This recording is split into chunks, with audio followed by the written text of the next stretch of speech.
Vamos abrir as nossas Bíblias da segunda carta que o apóstolo Paulo escreveu aos Coríntios, capítulo de número 1.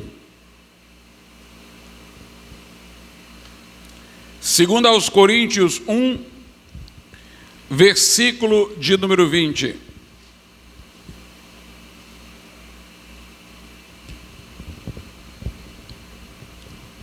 Aliás, leiamos o 19 também, 19 e 20. Segundo aos Coríntios 1, 19 e 20, diz assim: porque o Filho de Deus, Jesus Cristo, que entre vós foi pregado por nós, isto é, por mim, Silvano e Timóteo, não foi sim e não, mas nele houve sim. Porque todas quantas promessas há de Deus, são nele sim, e por ele o amém, para a glória de Deus por nós. Podeis assentar. Meus amados irmãos, nos comentários que Martinho Lutero fez à carta aos Gálatas, ele manteve ali a distinção que perpassava todos os seus escritos e pregações, a distinção entre a lei e o evangelho. Mas ele acomodou a sua linguagem à linguagem da carta, onde o evangelho é chamado de promessa. Lá se fala que Deus justificou a Abraão não por méritos ou obras, mas porque ele creu na promessa de que de sua descendência, de sua semente, viria o Redentor, aquele em quem seriam abençoadas todas as famílias da terra. Inclusive, o apóstolo mostra que a lei não poderia abrogar esta promessa, porquanto ela antecedeu a entrega da lei que veio muito posteriormente através de Moisés. E a ideia do apóstolo Paulo é mostrar que a lei não deve ter sido dada para a nossa salvação, porquanto Deus já tinha dito que a salvação viria por uma obra sua ao enviar seu Filho. Estava oferecendo-a profeticamente a Abraão, que a recebeu por fé. A lei veio para que tivéssemos o pleno conhecimento do pecado. A lei veio para reforçar a importância e a validade da promessa. A promessa de Deus de nos salvar presume que nós não temos como fazê-lo por nós mesmos. E a lei foi nos dada para que fôssemos absolutamente convencidos disso. A lei dá-nos o diagnóstico, não o remédio. Pela lei vem o pleno conhecimento do pecado. Ela é um espelho que mostra a ruína do nosso ser, tentando cumpri-la e vendo os nossos fracassos. Nós somos inequivocamente convencidos, se não nos auto-enganarmos, de que somos pecadores irremediáveis, incapazes de satisfazer o padrão da justiça de Deus, o que ainda mais nos faz voltar os nossos olhos para a promessa, sem a qual não haveria para nós socorro. Promessa e evangelho são a mesma coisa em Gálatas, mas se distinguem pelo tempo. Enquanto Jesus não veio, era uma promessa. Quando Jesus veio e realizou a promessa, aí tornou-se evangelho. Evangelho quer dizer boas notícias. Evangelho é a anunciação de que aconteceu. A promessa é a anunciação futura de algo a se realizar, a ser dado. E assim o evangelho ali é chamado de promessa. Na verdade, desde o jardim do Éden, quando o homem pecou, Deus fez uma promessa, que da descendência da mulher, viria aquele que esmagaria a cabeça da serpente, iria desfazer as obras do diabo, que tinham arruinado o ser humano e a criação. Depois Deus faz a promessa a Abraão, depois a Isaac e a Jacó. Ela é reiterada em diversos momentos, a promessa de que Deus nos há de justificar por meio da fé no sacrifício de Cristo. Abraão creu em Deus quando ele lhe fez a promessa, isso lhe foi imputado como justiça. Paulo diz que a promessa foi feita a Abraão e à posteridade daqueles que haveriam de crer no Senhor Jesus Cristo. Os do Velho Testamento crendo profeticamente, nós no Novo crendo no Cristo que veio, ressuscitou depois de ter sido morto e agora está à destra de Deus e é o nosso intercessor. Mas o curioso é que a Bíblia não fala apenas de promessa no singular. Quando ela fala de promessa no singular, tem a ver com a salvação, tem a ver com as portas da graça que se nos abrem quando recebemos Jesus pela fé e temos a remissão de pecados e somos justificados diante de Deus. Mas esta promessa abre a porta para muitas outras promessas. Inclusive nós temos algumas promessas da Bíblia que são destinadas à nação de Israel, que terão cumprimento para este povo, esta nação.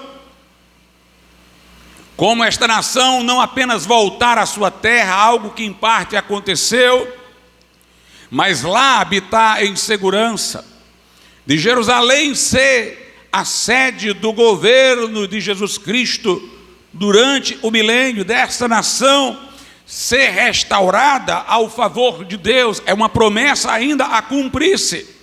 Há muitas promessas de Deus para Israel, e há muitas promessas de Deus para a igreja, não somente aquela respeitante à salvação, muitas promessas de Deus para o crente, individualmente falando. A Bíblia diz que nós estamos no melhor pacto, firmado em melhores promessas, no plural.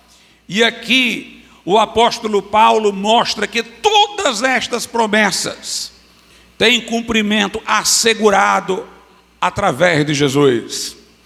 Em 2 Coríntios 1,19, Paulo diz: porque o Filho de Deus, Jesus Cristo, que entre vós foi pregado por nós, isto é, por mim, Silvano e Timóteo, não foi sim e não, mas nele houve sim.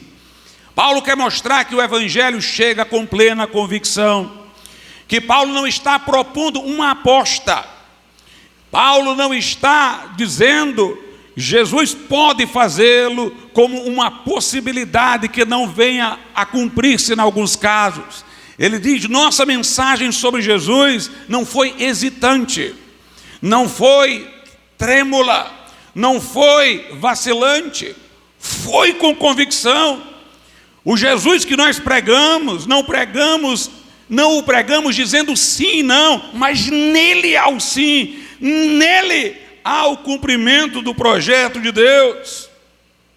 E então no verso 20 ele diz: porque quantas promessas há de Deus, logo do texto se depreende haver inúmeras, porque todas quantas promessas há de Deus são nele sim, e por ele o amém, para a glória de Deus por nós. Isso significa, irmãos, que quando nós oramos ao Pai em nome de Jesus e dizemos amém, é uma redundância. O nome de Jesus já é amém, já é sim.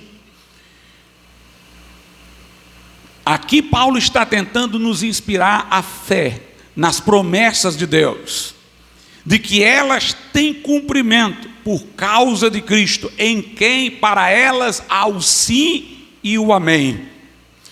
Neste comentário aos Gálatas, Lutero dizia que a lei, ela exige e a promessa dá. O pá é esse: A promessa não está pedindo de nós, está oferecendo a nós. A lei não está nos dando, está nos exigindo. A lei exige obras. A promessa refere-se a um dom. A resposta à lei, que perfeitamente nenhum homem deu, exceto o próprio Cristo, é a obediência. São as obras perfeitas. Mas a resposta a uma promessa é crer. Uma promessa tem como ato correspondente de recepção a fé, a confiança no seu cumprimento.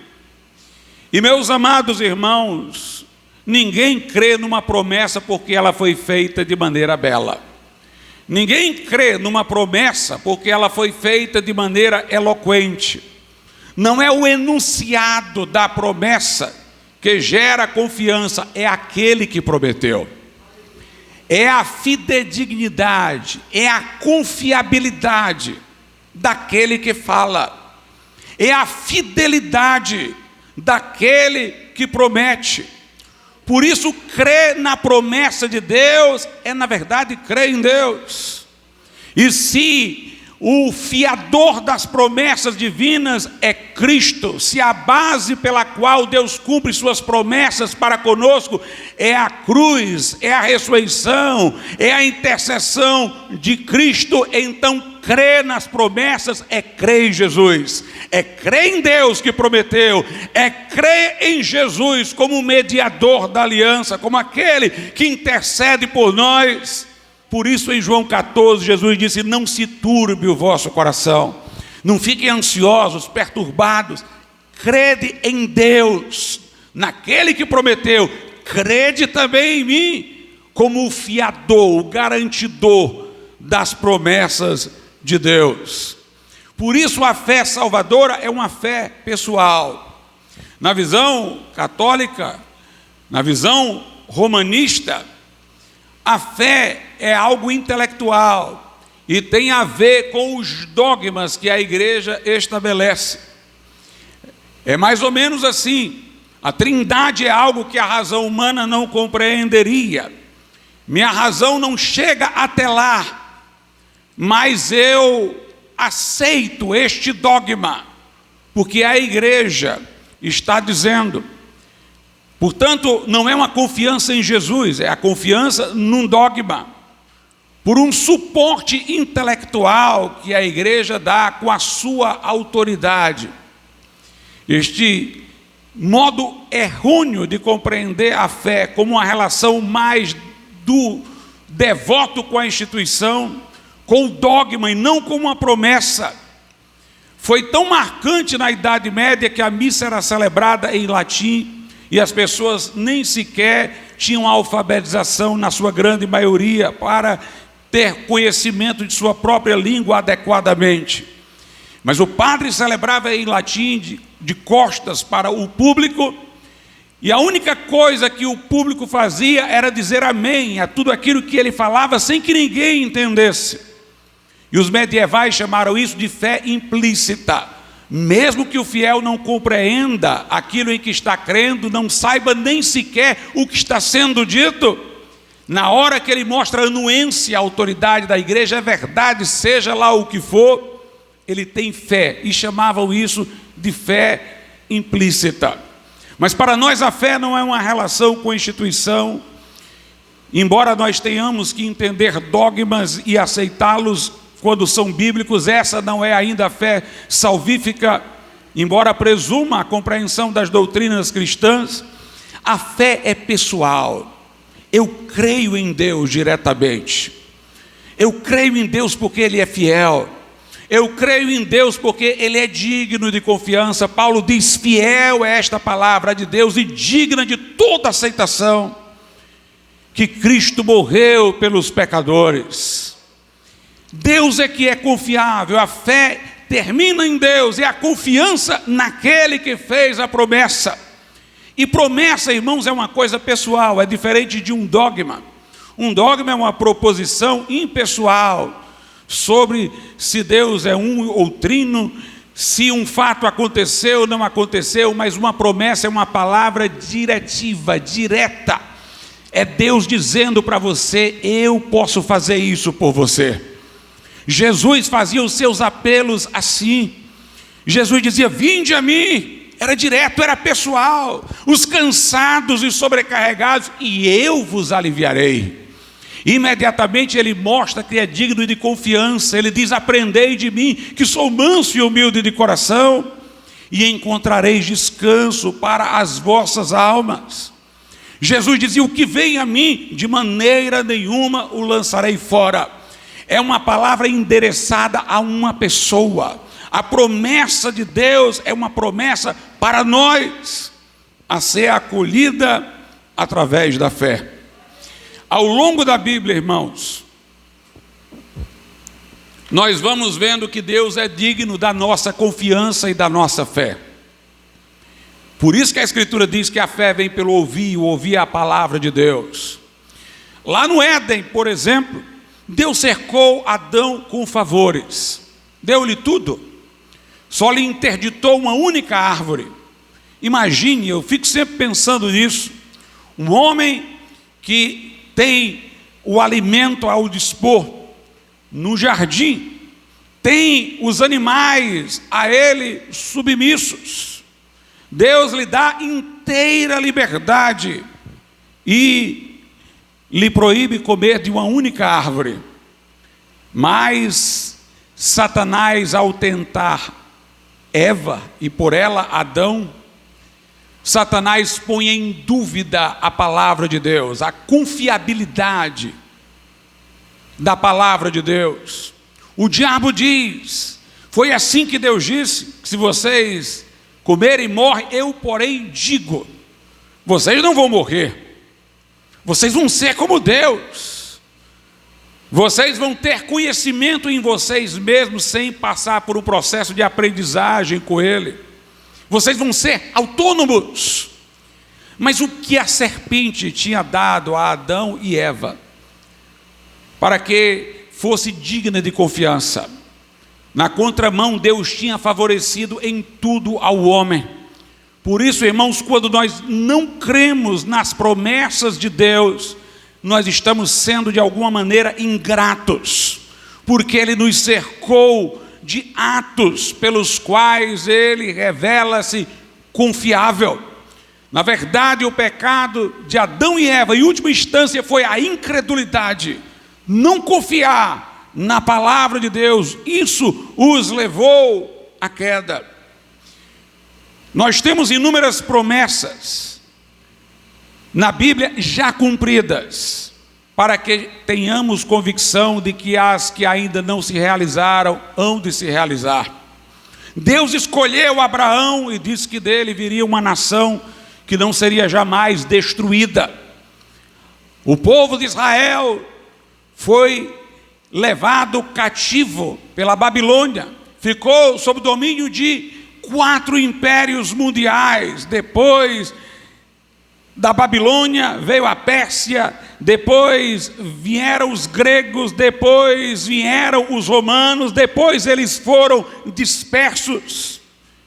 E esta nação, em 1948, se reconstituiu como Estado, como a Bíblia o dizia: em um só dia, diz o Senhor, será reconstituída a nação. Pode uma nação nascer em um só dia? Deus diz: eu farei isso. Nós não temos hoje amalequitas, filisteus, perizeus, mas nós temos aí a nação de Israel, que permanece firme. As promessas de Deus se cumpriram.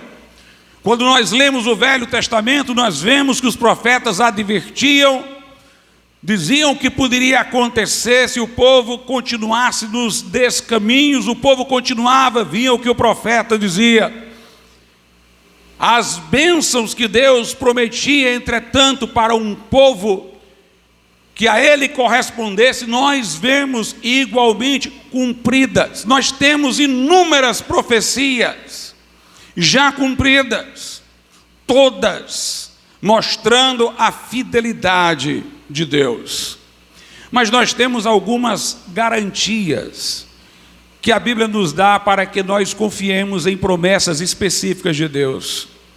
Como é curioso, irmãos, nós é que deveríamos dar a Deus alguma garantia de qualquer coisa, mas Ele é que dá a garantia a nós, para que nós estejamos certos de que a salvação é-nos assegurada por meio da fé em Cristo. O apóstolo Paulo diz: olha, o investimento de Deus, em outras palavras, para a salvação de vocês foi alto demais. Ninguém faria isso se não tivesse com a pretensão de salvar. Deus enviou o seu próprio Filho. Não foi o arcanjo Miguel, não foi um homem dentre outros. Deus enviou seu próprio Filho para encarnar-se e levar o nosso fardo. Essa era a necessidade da ordem moral para ser reparada e a salvação nos ser assegurada. Mas ao mesmo tempo, esse extremo do amor de Deus, que a Bíblia diz que Ele nos amou de tal maneira que deu o seu Filho unigênito, é para que não paire sobre os nossos corações nenhuma dúvida de que, crendo em Jesus, crendo na promessa, nós seremos salvos pela graça, justificados diante dEle. Para que soubéssemos que Jesus era quem dizia ser o Filho de Deus. Ao terceiro dia, Deus o ressuscitou, para que nós tivéssemos uma prova segura de que Ele era quem dizia ser. Lá na carta aos Romanos, no capítulo de número 8, nós temos o seguinte, verso de número 31 em diante: que diremos, pois, a estas coisas? Se Deus é por nós, quem será contra nós? Aquele que nem mesmo a seu próprio Filho poupou, antes o entregou por todos nós, como nos não dará também com Ele todas as coisas? Irmãos, é impressionante. Deus que tudo fez, cumprindo o que disse, o homem sempre desobediente, é Deus tentando convencer o homem da sua ostensiva fidelidade. Se Ele nos deu o próprio Filho, como não nos dará com Ele todas as coisas? 33, quem tentará acusação contra os escolhidos de Deus? É Deus quem os justifica. Quem é que condena? Pois é Cristo quem morreu. Quem morreu por nós não foi qualquer um, foi o Verbo encarnado. Pois é Cristo quem morreu, ou antes quem ressuscitou, para a gente saber que quando Ele morria, morria por nós e não era a morte de qualquer um. Ou antes quem ressuscitou dentre os mortos, o qual está à direita de Deus e o que também intercede por nós. Aí Paulo continua com esse que alguns julgam ser um belo hino. Quem tentará acusação contra os escolhidos de Deus? Ele disse antes, mas agora ele diz: quem nos separará do amor de Cristo? A tribulação, a angústia, a perseguição, a nudez. E ele vai dizer que nada pode nos separar do amor de Cristo, do amor de Deus que está em Cristo Jesus, o nosso Senhor. Quando nós cremos, somos salvos. Quando nós confiamos nessa promessa, quando nós nos agarramos a Cristo, somos salvos. E aí estamos aguardando a ressurreição do corpo. Já estamos com os nossos pecados perdoados. Se a morte nos chegar, embora o nosso corpo vá ao pó, nossa alma vai estar com Deus, mas nós aguardamos o resgate do nosso corpo. Gememos neste tabernáculo, aguardando a ressurreição do corpo. Deus promete que o fará. Deus diz que Jesus foi as primícias, que Jesus foi o primogênito dentre os mortos, mas que nós também haveremos de ter um corpo glorificado como o de Jesus. Meus irmãos, Deus que sempre cumpriu o que disse, precisaria dar alguma garantia disso? Pois Ele dá. A Bíblia diz que Ele nos deu um penhor. Um penhor é uma coisa curiosa. Um penhor é um objeto móvel que você dá a alguém para certificar este alguém de que você vai pagar a dívida, já que ele tem antecipadamente como garantia alguma coisa que que é sua, que está nas mãos dele. Pois vejam o que a Bíblia Sagrada diz lá em Efésios, capítulo de número 1, versículos 13 e 14.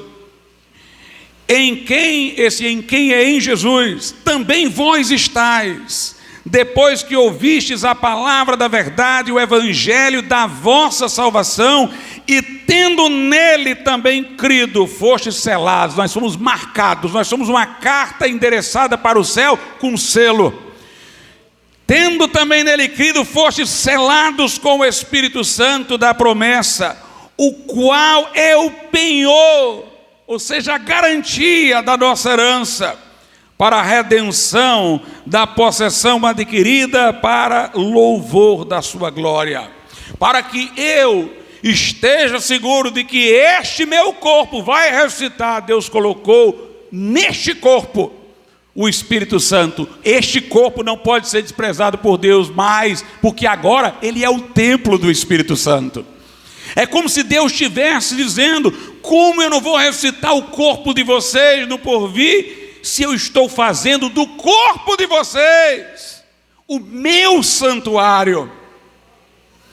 Quando o crente é salvo, tendo recebido a promessa de salvação por graça, ele tem uma outra promessa, é a promessa do batismo no Espírito Santo, a promessa de revestimento de poder, que também é recebida como toda promessa por fé. O que é ato correspondente à promessa é fé. Por isso que lá em Gálatas diz o seguinte, Gálatas capítulo de número 3, verso de número 14: para que a bênção de Abraão chegasse aos gentios por Jesus Cristo, e para que pela fé nós recebamos a promessa do Espírito. Veja como é clara aqui a doutrina pentecostal da subsequência. Os gentios, os incrédulos, os povos pagãos, precisam o quê? Da bênção de Abraão, que é ser justificado mediante a fé em Jesus Cristo, para que a bênção de Abraão por Jesus Cristo chegasse aos que ainda não são crentes, e para que nós, que somos crentes, recebamos pela fé a promessa do Espírito. Aos descrentes se oferece a bênção de Abraão em Jesus Cristo, ser justificado por graça. Deus convida o que não é seu servo para que se arrependa e venha crendo e seja justificado. Mas para nós, Deus tem uma outra promessa, é a promessa do Espírito, que também é recebida como toda promessa pela fé. Lá no livro de Atos dos Apóstolos, a Bíblia diz-nos o seguinte, em Atos 11, a partir do 15, Pedro relata: e quando comecei a falar, caiu sobre eles o Espírito Santo, como também sobre nós ao princípio. E lembrei-me do dito do Senhor, quando disse: João certamente batizou com água, mas vós sereis batizados com o Espírito Santo. Quando o Espírito de Deus foi derramado na casa de Cornélio, Pedro disse que lembrou-se de uma promessa que Jesus havia feito, da qual eles já eram participantes, e agora a casa de Cornélio também. Aí ele diz no verso 17: portanto, se Deus lhes deu o mesmo dom que a nós, quando havemos crido no Senhor Jesus Cristo, quem era então eu para que pudesse resistir a Deus? Então ele diz que eles receberam esse batismo do Espírito Santo por fé, e que o mesmo dom que foi dado a eles, recebido por fé aos apóstolos que estiveram no Pentecoste, aos que estiveram naquele dia, foi dado também à casa de Cornélio.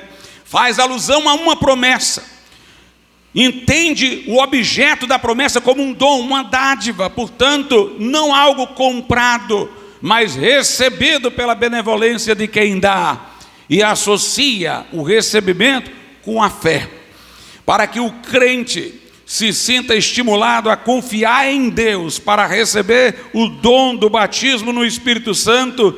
Jesus disse em Lucas o seguinte, Lucas 11, a partir do verso de número 9: e eu vos digo a vós, pedi e dar-se-vos-á, buscai e achareis, batei e abre-se-vos-á, porque qualquer que pede recebe, quem busca acha, e a quem bate abre-se-lhe-á. E qual pai de entre vós, que se o filho lhe pedir pão, lhe dará uma pedra?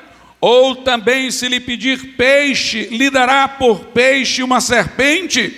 Ou também se lhe pedir um ovo, lhe dará um escorpião? Pois se vós, sendo maus, sabeis dar boas dádivas aos vossos filhos, quanto mais dará o Pai Celestial, o Espírito Santo, àqueles que lhe o pedirem. Meus irmãos, quando nós entregamos a nossa vida a Jesus, nós passamos a ser filhos. Nós pedimos a salvação como pecadores, mas nós pedimos o batismo no Espírito Santo como filhos. Se na hora que eu aceitei Jesus, Deus fez muito mais, me adotou como filho, me deu o espírito de adoção, Ele agora me chama de filho.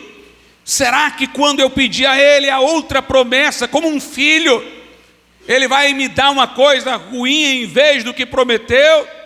Qual pai, disse Jesus, Ele apela para as relações habituais de pai e filho. Qual pai?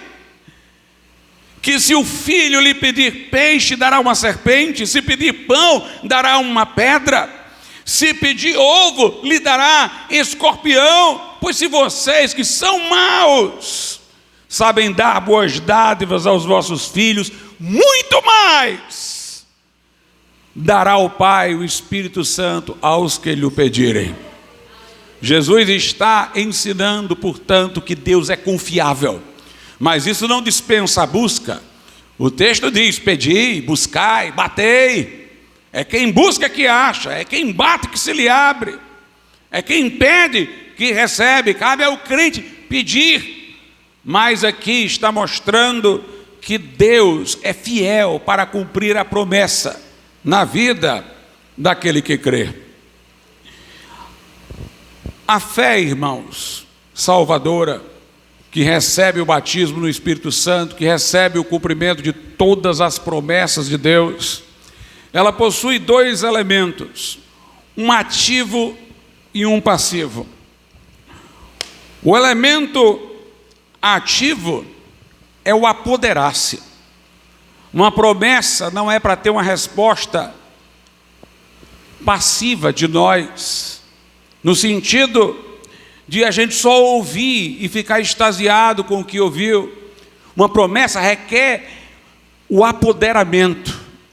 É para mim, não é para outro agora, é para mim. Sou eu que estou ouvindo, sou eu que estou lendo aqui a palavra, sou eu que estou ouvindo a voz de Deus. Deus está falando comigo, é para mim, não é para amanhã, é para agora.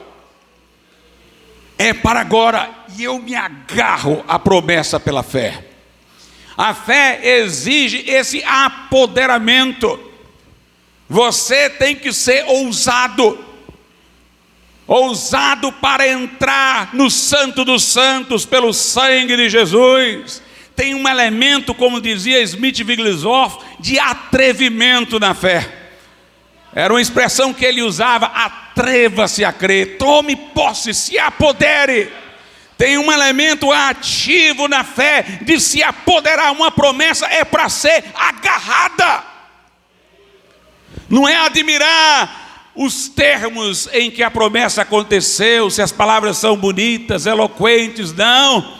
É para você se agarrar. Se você crê na fidelidade de quem prometeu, você vai se agarrar. Lá na primeira carta de Paulo a Timóteo, nós temos uma linguagem que salienta isso. 1 Timóteo, capítulo de número 6, verso 12. Olha o que Paulo diz a Timóteo: milita a boa milícia da fé. A fé é ativa, é guerra. Luta a boa milícia da fé, toma posse da vida eterna. Timóteo era salvo, pastor? Era. Tinha vida eterna? Tinha, mas quando Paulo diz toma posse, quer dizer, assume mesmo que é tua. Vive como alguém que a tem. Tem muito crente salvo que precisa se apoderar da salvação de novo. Não é que ele perdeu a salvação, é que ele está vivendo esquecido disso, sem isso ser aquecido no seu coração. Lembra-me aqui aquela história de Lutero e sua esposa, quando ele, devido a todos os transtornos da época da Reforma, estava cabisbaixo, melancólico o dia todo, e a esposa começou a vestir-se de preto, e um dia ele notou e disse: mulher, por que você está assim? E ela disse: porque Deus está morto. Ele disse: que blasfêmia! Ela disse: eu sei que não, mas você está vivendo como se ele estivesse. Essa palavra de sabedoria despertou Lutero, e ele apoderou-se, meus irmãos, naquele momento do que já era seu. Ele assumiu o que era seu, ele saiu da melancolia, ele saiu daquele momento depressivo. E as palavras que o guiavam eram aquelas que uma vez ele disse: se Satanás vier bater de novo na porta do teu coração, deixa que Jesus o atenda. Apodera-te, toma posse. Não é só crer na doutrina, não, irmãos, e assumir a posição. Milita a boa milícia da fé, toma posse da vida eterna, para a qual também foste chamado, tendo já feito boa confissão diante de muitas testemunhas. Uma promessa é para você se apoderar, é para você se agarrar. É minha, é para mim, é hoje, é aqui, é agora. Deus não falha, Deus disse, e Ele é fiel para cumprir. O elemento passivo da fé, se eu posso dizer assim, é o descanso. Exatamente porque eu me apodero e tomo posse, eu descanso em Deus. Lá em Hebreus, no capítulo de número 4, Hebreus, capítulo de número 4, versículo 3, diz assim: porque nós, os que temos crido, entramos no repouso. É por isso, irmãos, que nós não confundimos fé com pensamento positivo. Tem gente que confunde fé com um pensamento positivo esgotante. Você tem que ficar toda hora falando, você tem que falar toda hora, você tem que dizer toda hora pensamento positivo, pensamento para frente. Isso não é fé, isso é obra. Uma obra mental, mas é uma obra. Um exercício de ficar dizendo para si mesmo e ficar ali tentando incutir fé pela palavra falada toda hora. Nós temos que descansar nas promessas de Deus, se agarrar à promessa. Essa é a parte ativa, e depois descansar. Fiel é aquele que prometeu. O coach pode levar alguém a um pensamento positivo, mas só esta palavra leva a fé. Estamos hoje cheios de falsos pregadores nos púlpitos, são animadores de auditório, procuram estabelecer programação mental para a pessoa pensar positivamente. É uma receita com exercícios. Mas a fé, irmãos, ela tem um momento vulcânico, que ela vai lá e agarra, e depois ela sabe que recebeu e descansa. E descansa naquilo que o Senhor concedeu. A Bíblia diz lá em Hebreus que nós devemos imitar aqueles que ao longo da Bíblia receberam promessas de Deus. Em Hebreus capítulo 6, verso de número 12: para que vos não façais negligentes, mas sejais imitadores dos que pela fé e paciência, eu prefiro a tradução que diz perseverança, herdam as promessas. A fé, meu irmão, não é negligente. A fé, ela herda, ela se apodera de promessas, ela persevera para receber, ela se agarra ao que Deus prometeu, para que não vos façais negligentes, mas sejais imitadores dos que pela fé e paciência herdam promessas. Uma outra coisa importante é o que Paulo diz lá na segunda carta aos Coríntios, onde lemos: tantas quantas sejam as promessas de Deus, tem em Cristo o sim e por ele o amém.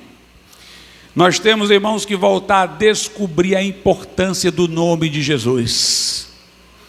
O nome de Jesus é a convalidação das promessas de Deus. Nós oramos a Deus e dizemos em nome de Jesus, que isso não seja uma liturgia mecânica da nossa oração, que isso não seja um elemento de reza. Na hora que você orar e disser em nome de Jesus, coloque o seu coração nisso. É nele que as promessas se cumprem. É nele que as promessas de Deus se realizam.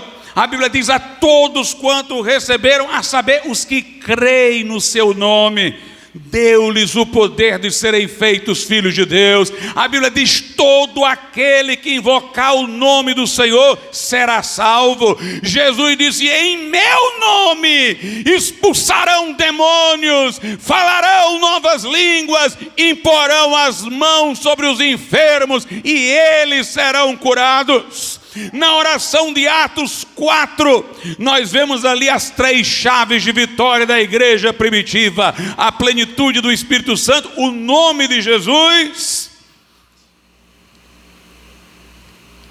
e a palavra viva. Eles oram e dizem: Senhor, concede que os teus servos preguem com intrepidez. Para isso precisa da plenitude do Espírito Santo, a tua palavra, a palavra viva. Enquanto tu estendes a tua mão para operar sinais e prodígios em nome do teu santo Filho Jesus, o lugar estremece. Eles são cheios do Espírito Santo e vão pregar a palavra com intrepidez.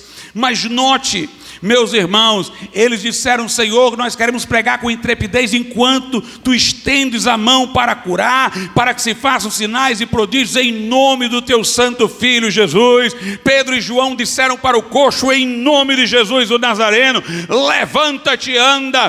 Pedro disse a uma pessoa que ele orou, ele disse: Jesus te cura. O nome de Jesus é poderoso, irmãos. O nome de Jesus, não como um amuleto, mas porque o seu nome chama a sua intervenção. O seu nome faz com que naquela hora o crente haja, o crente fale, não como o João, o José, mas como o embaixador de Cristo, que tem a autoridade de Cristo para fazer maravilhas. O nome de Jesus. Nós temos a promessa da justificação pela fé, é a salvação. Mas nós temos na Bíblia também promessa de vida abundante, irmãos. Vida abundante que falo, não é a abundância de riquezas. Jesus disse: a vida de um homem não consiste na abundância de bens que possui. Vida abundante é a vida de Jesus, irmãos, florescendo em nós. Uma vida abundante é uma vida vitoriosa contra o pecado. É uma vida que não fica caindo e caindo de novo. É uma vida de vitória. É uma vida de santidade. É uma vida em que Jesus reflete em nós a sua própria vida. Esta promessa é para ser vivenciada pela fé. Gálatas 2:20, Paulo diz: eu já estou crucificado com Cristo. Ele morreu, olha o que é apoderamento. Paulo diz: se um morreu por todos, logo todos morreram. Jesus morreu em meu lugar, eu me apodero, estou morto. Ele morreu em meu lugar, então o meu eu está lá. Considere-se morto ao pecado e vivo para Deus. Ele morreu, então eu já estou crucificado com Cristo. Ele ressuscitou, eu estou ligado a Ele, então me apodero. Agora não sou eu quem vive mais, é Cristo que vive em mim. E essa vida, a vida de Cristo, que eu agora vivo-a pela fé no Filho de Deus, que me amou e a si mesmo se entregou por mim. Quer viver uma vida vitoriosa, tem que se apoderar todo dia, tem que estar ligado na videira. Jesus disse: quem está em mim e eu nele, esse dá muito fruto. Quem dá muito fruto, meu Pai vai lá e limpa com a sua palavra, para que dê mais fruto ainda. O crente é para ter uma vida crescente, produz a 30, depois a 60, depois a 100. Jesus disse em João capítulo de número 7, quem crê em mim, como diz a Escritura, Escritura, do seu interior fluirão rios de água viva. Não são riachos, nem rios entravados pelas represas da nossa fraqueza espiritual, mas são rios que fluem do nosso interior. Vida abundante. Em João 10:10, Jesus disse que eu vim para que tenham vida e tenham-na com abundância.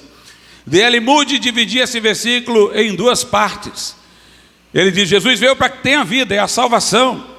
Mas vida abundante é um crente florescente em santidade. E Moody dizia: se você pegar 10 crentes, e era o diagnóstico daquela época, imagine hoje. Se você pegar 10 crentes, 9 têm vida, mas só um tem vida com abundância. Deus quer que nós tenhamos vida e vida com abundância. Paulo diz: Deus em Cristo Jesus sempre nos conduz em triunfo e de nós faz exalar a fragrância de Cristo. Essa é uma vida abundante, uma vida vitoriosa, uma vida, irmãos, que exala o perfume de Cristo. Exala o perfume de Cristo. Veja o que está escrito lá na carta aos Tessalonicenses. Primeira carta aos Tessalonicenses 5, versículo 23. E o mesmo Deus de paz vos santifique em tudo. A.B. Simpson, que foi o fundador da Aliança Cristã e Missionária, da qual fez parte A.W. Tozer, ele dizia uma coisa interessante sobre esse versículo, comparando-o com Romanos 5:1, que diz: justificados, pois pela fé temos paz com Deus. Ele dizia: quando somos salvos, justificados pela fé, temos paz com Deus. Mas quando somos santificados, temos paz de Deus. E o mesmo Deus de paz vos santifique. Por que é o Deus de paz? Porque quanto mais santo, mais paz você tem. Por isso que a Bíblia diz: seja a paz o árbitro no vosso coração. Se está faltando paz, tem alguma coisa errada. Mas se, meu irmão, você está andando bem com Deus, pode o mundo desmoronar do lado de fora, mas você vai dizer: ainda que a figueira não floresça, ainda que não haja fruto na vide, ainda que o fruto da oliveira minta, todavia eu me alegrarei no Senhor e exultarei no Deus da minha salvação. E o Deus de paz vos santifique em tudo, e todo o vosso espírito e alma e corpo sejam plenamente conservados, irrepreensíveis para a vinda de nosso Senhor Jesus Cristo. Note agora: fiel é o que vos chama, o qual também o fará. Deus é poderoso para dar esta vida de vitória. Fiel é o que chama, o qual também o fará. O batismo no Espírito Santo é uma promessa a ser agarrada por fé. E a cura divina também o é. Lá na Epístola de Pedro, primeira Epístola de Pedro, capítulo de número 2, verso 24. Levando ele mesmo em seu corpo os nossos pecados sobre o madeiro, para que mortos para os pecados pudéssemos viver para a justiça, e pelas suas pisaduras fostes sarados. Simpson, que eu mencionei aqui, ele escreveu um livro que é intitulado, acho que é mais ou menos assim, eu não lembro exatamente do título, Jesus, Ele Mesmo. Ele destaca esse versículo, há muito tempo que eu li, mas rememoro aqui. Note como diz o texto: levando ele mesmo. Ele quer dizer, foi Jesus pessoalmente, meu irmão. O negócio aqui é grande. Não foi secretário, não. Levando ele mesmo em seu corpo os nossos pecados, para a gente ter perdão, mas também santificação. Porque ele diz: levando ele mesmo em seu corpo os nossos pecados sobre o madeiro, para que agora, mortos ao pecado, vivamos para a justiça. Jesus quer nos perdoar os pecados, mas quer que a gente morra para o pecado, tem uma promessa de santificação e viva para a justiça. E aí segue-se a promessa de cura: e pelas suas pisaduras fostes sarados. Lá em Mateus capítulo de número 8, nós temos o seguinte, a partir do versículo de número 16: e chegada a tarde, trouxeram-lhe muitos endemoniados, e ele com a sua palavra expulsou deles os espíritos, e curou todos os que estavam enfermos, para que se cumprisse o que fora dito pelo profeta Isaías, que diz: ele tomou sobre si as nossas enfermidades e levou as nossas doenças. Uma promessa de cura através da cruz de Cristo. Hoje eu estava, depois de preparar essa pregação, revisando ali algumas literaturas antigas, pentecostais, que eu tinha. E peguei um testemunho que Smith Wigglesworth deu quando pregou nos Estados Unidos, em uma de suas primeiras ocasiões de pregar lá, em 1914. O título da pregação era Olhando Somente para Jesus. Aí ele conta que uma pessoa, um senhor, chegou para ele e disse: minha esposa só tem um dia de vida, segundo o médico. Não há mais esperança. Não há mais esperança para ela. E Smith Wigglesworth disse que olhou para um irmão e o convidou para acompanhá-lo para orar pela mulher. Mas o irmão ficou incrédulo e disse: não, eu não sei se ela vai ser curada, mas vá você pode orar por ela. Quando ele viu que o irmão era hesitante, ele o dispensou, convidou um segundo, o segundo disse que iria orar e aceitou ir com ele. E estava lá Wigglesworth, o crente que foi com ele, e o esposo da mulher, e a mulher prostrada na cama, com o diagnóstico do médico de que ela não passaria de um dia. Smith Wigglesworth pediu ao irmão que orasse. E o irmão começou a orar assim: Senhor, conforta o meu irmão aqui, para que quando a mulher dele se for, ele possa com os seus filhos se estruturar. Smith Wigglesworth disse: eu estava sem suportar aquela oração. No meu coração eu dizia, como se eu estivesse falando para aquele irmão: não foi para isso que nós viemos aqui. Então ele passou a palavra para o esposo da mulher, para ele orar. E o esposo da mulher fez a oração na mesma direção. Smith Wigglesworth dizia: o problema deles é que eles estavam orando, olhando para ela. E ela estava num estado tão realmente destruído, que não parecia inspirar fé nenhuma.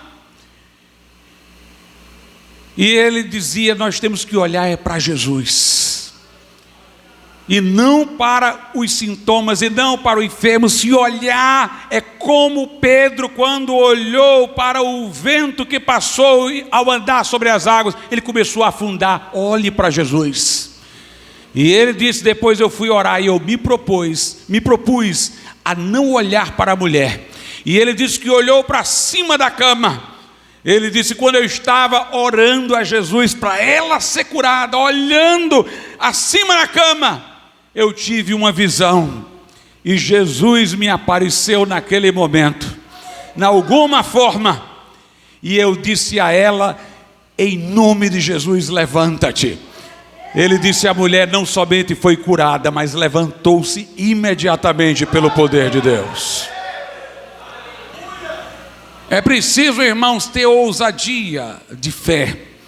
É preciso ter ousadia de fé. Eu não digo que Smith Wigglesworth tinha sucesso em toda a oração que fazia. Eu já disse isso. Quando ele pregou isto, a mulher dele tinha morrido 1 ano antes, e o filho dele morreria 1 ano depois.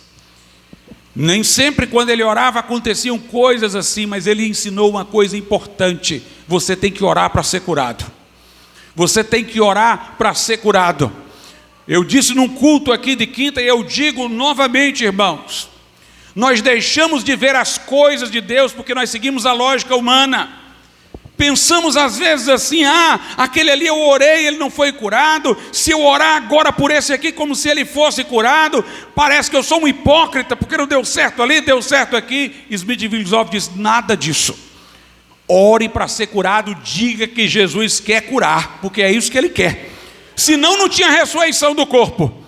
Se Jesus quisesse a enfermidade, não iria ter ressurreição do corpo, não iria ter transformação do corpo. Se a pessoa morrer enferma e for crente, é melhor morrer querendo ser curada, porque ela está morrendo com o sentimento certo, desejando o corpo restaurado, que é o que ela vai receber pela ressurreição. Ela vai ter essa resposta ouvida, se não for aqui, do outro lado, mas ela vai ter a oração respondida.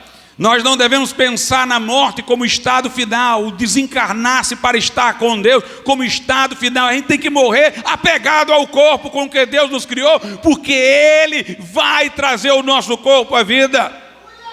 Exatamente porque ele não tinha esses recalques, essas preocupações de alguém achá-lo contraditório, saía orando por todo mundo, irmãos, e via maravilhas de Deus. E via maravilhas de Deus. Nem tudo eu entendo, mas eu entendo que Jesus mandou impor as mãos sobre os enfermos e orar para que eles sejam curados. E eu creio que Jesus cura através da fé. E aquela mulher foi curada instantaneamente.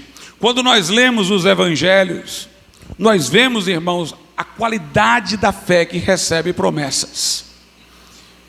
O paralítico que desceu lá do teto, numa cama, que os seus amigos baixaram para estar diante de Jesus, numa casa que ele não podia entrar por via normal, porque estava repleta de pessoas.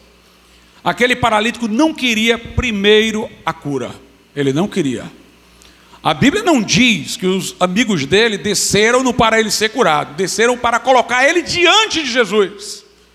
Ele queria era perdão de pecados, tanto que a Bíblia diz: Jesus, vendo a fé dele, disse: perdoados são os teus pecados. Ora, Jesus viu a fé dele para receber o perdão.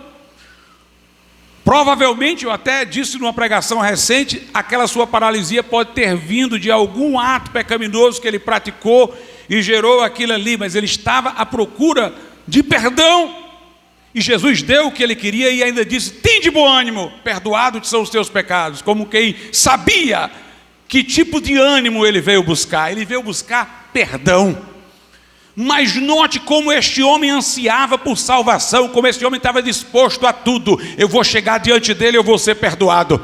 Os amigos escalaram uma casa, destelharam uma casa, fizeram descê-lo diante de Jesus, porque aquele homem estava resolvido a se apoderar de uma promessa. Jesus disse: perdoado te são os teus pecados.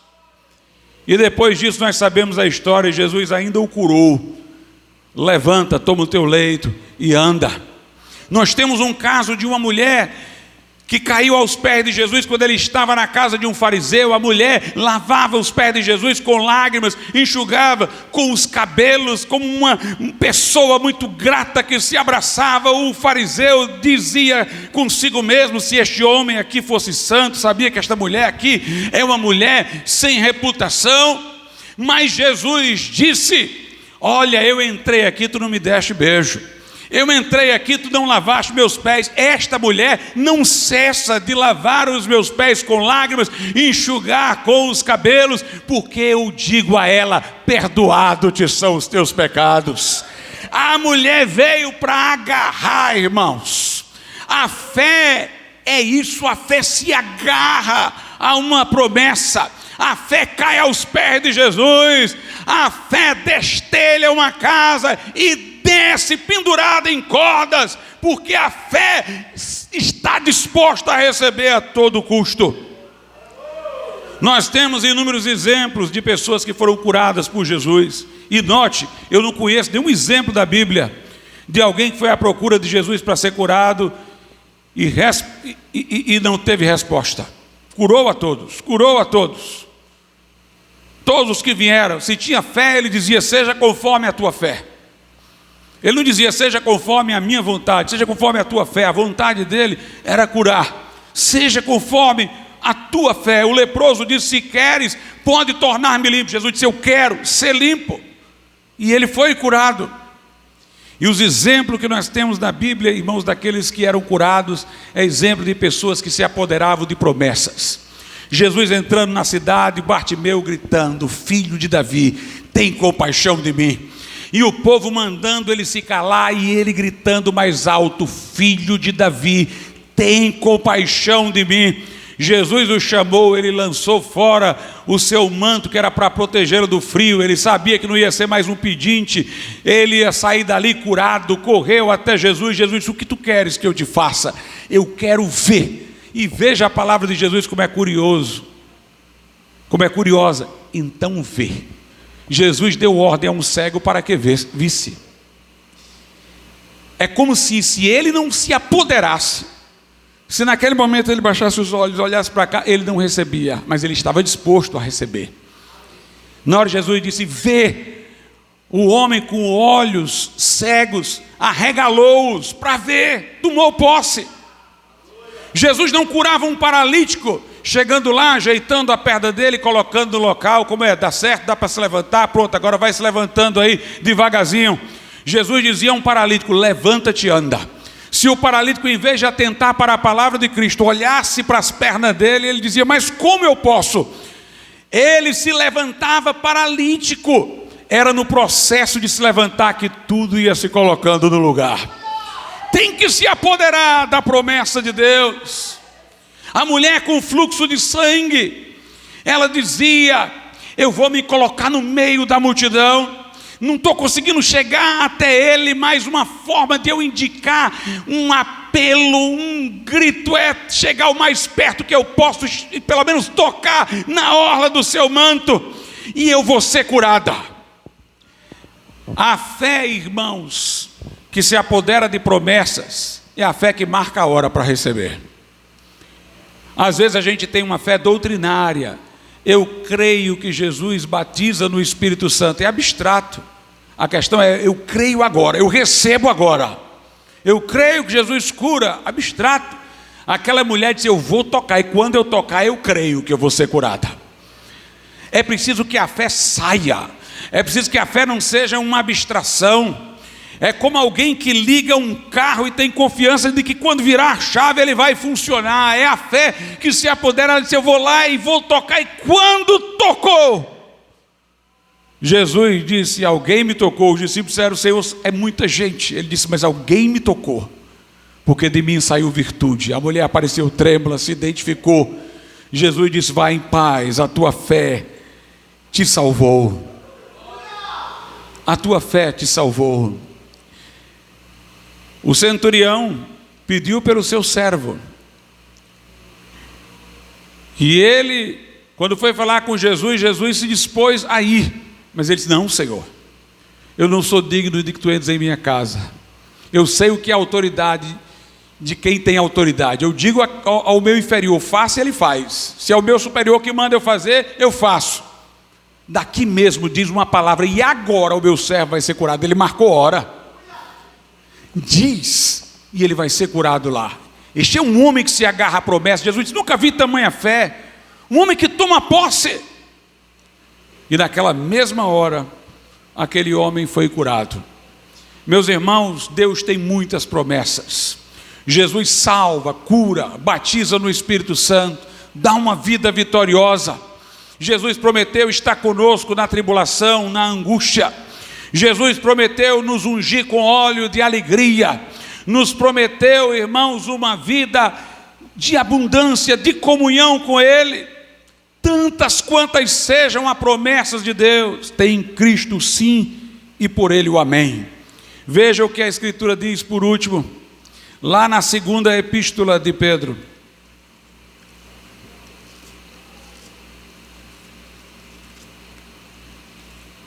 Segunda epístola de Pedro 1, verso de número 4. Pelas quais Ele nos tem dado grandíssimas e preciosas promessas. Irmãos, exagero maior não poderia existir. As promessas de Deus são grandíssimas. Grandíssimas. Crente não é para pedir esmola não, irmãos. Deus tem coisa maravilhosa para nós. Lembram-se da mulher cananeia, pedia lá pela filha perturbada, clamava a Jesus. Jesus disse: eu não vou tirar da mesa dos filhos, porque ainda vigorava o Antigo Testamento, os filhos eram os judeus, agora os filhos somos nós, para dar aos cachorrinhos. Mas a mulher, que não era judia, não era do povo da aliança, ela disse: Senhor, mas até os cachorrinhos comem das migalhas que caem da tua mesa. O que ela queria dizer era o seguinte: a tua mesa é tão cheia para os teus filhos, que eles se mexem para cá, se mexem para cá, e cai um pedaço aqui, um pedaço ali, e os cachorrinhos comem. Meus irmãos, aquela mulher não apenas confessou que cria que podia ser curada, ela mostrou que o nosso Deus é um Deus grande, que o nosso Deus tem uma mesa preparada perante os nossos inimigos, que Ele unge a nossa cabeça com óleo e o nosso cálice transborda, que Ele nos guia mansamente a águas tranquilas, por amor do Seu nome, e que certamente a Sua bondade e misericórdia nos seguirão todos os dias da nossa vida, pelas quais Ele nos tem dado grandíssimas e preciosas promessas, para que por elas fiqueis participantes da natureza divina, havendo escapado da corrupção que pela concupiscência há no mundo. Promessas são apoderadas por fé. Através da fé nessas promessas, nós vamos participando da natureza divina, nós vamos nos envolvendo mais profundamente com Deus. Louvado seja Deus. Tantas quantas sejam as promessas, grandíssimas e preciosas, tem em Jesus Cristo o sim e por Ele o amém. Vamos ficar de pé.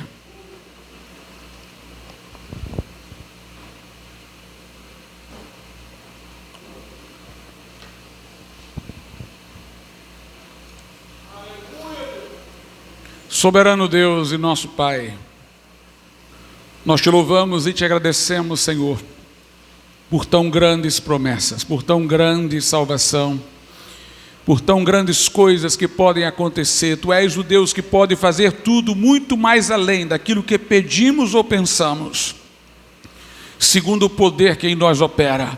Dilata a nossa visão, dilata o nosso coração, que vejamos as possibilidades, ó Pai, que vejamos campos brancos para a ceifa, que vejamos, ó Deus, um avivamento à nossa frente, que vidas, ó Pai, sejam salvas e se agarrem a Cristo por fé, que crentes sejam cheios do Espírito Santo, que Deus opere curas entre nós, que teu nome seja exaltado. Nós te pedimos em nome de Jesus, amém. Se houver alguém nessa noite que ainda não é crente, quer entregar sua vida a Jesus, levante sua mão. Nós vamos orar por você. Talvez você esteja desviado, conhece a palavra, está longe, quer se reconciliar com Deus. Saia do seu lugar, venha aqui à frente e nós vamos orar pela tua vida nessa noite. Eu vou fazer um terceiro apelo. Se você está enfermo, venha à frente, nós vamos orar por você. Nós vamos orar por você nesse momento.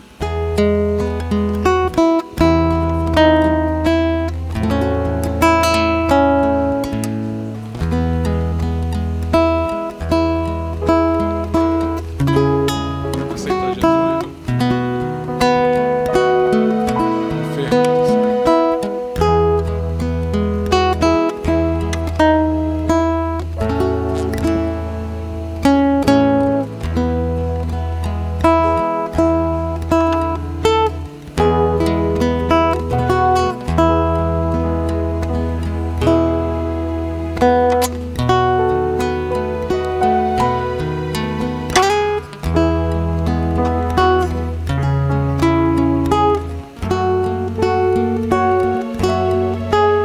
Oremos ao Senhor nesse momento. Se alguém sentir direção para impor as mãos e orar por algum enfermo aqui, fique à vontade também nesse momento.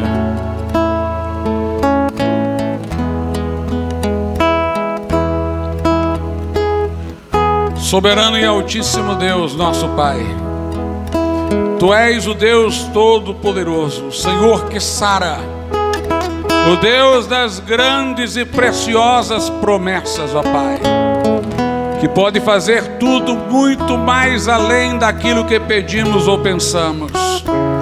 Eu te peço, ó Deus, desperta no meio do teu povo esta fé, que não é apenas a fé providencial, que acredita que Deus age pela sua providência nas circunstâncias, usando os homens, os talentos, mas que o Senhor dê a fé que creia no sobrenatural, que olha para Jesus Cristo, crendo que Ele é o mesmo ontem, hoje e para todos sempre.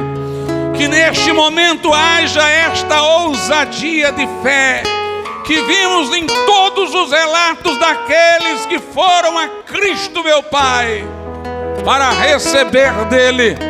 Que agora, meu Deus, de Cristo saia virtude para curar, para sarar, que o teu poder atravesse os corpos que estão aqui, trazendo, meu Deus, cura, fazendo ir embora a enfermidade, Senhor. Nós te pedimos em nome do Senhor Jesus Cristo. Amém, Senhor, e amém. Deus abençoe.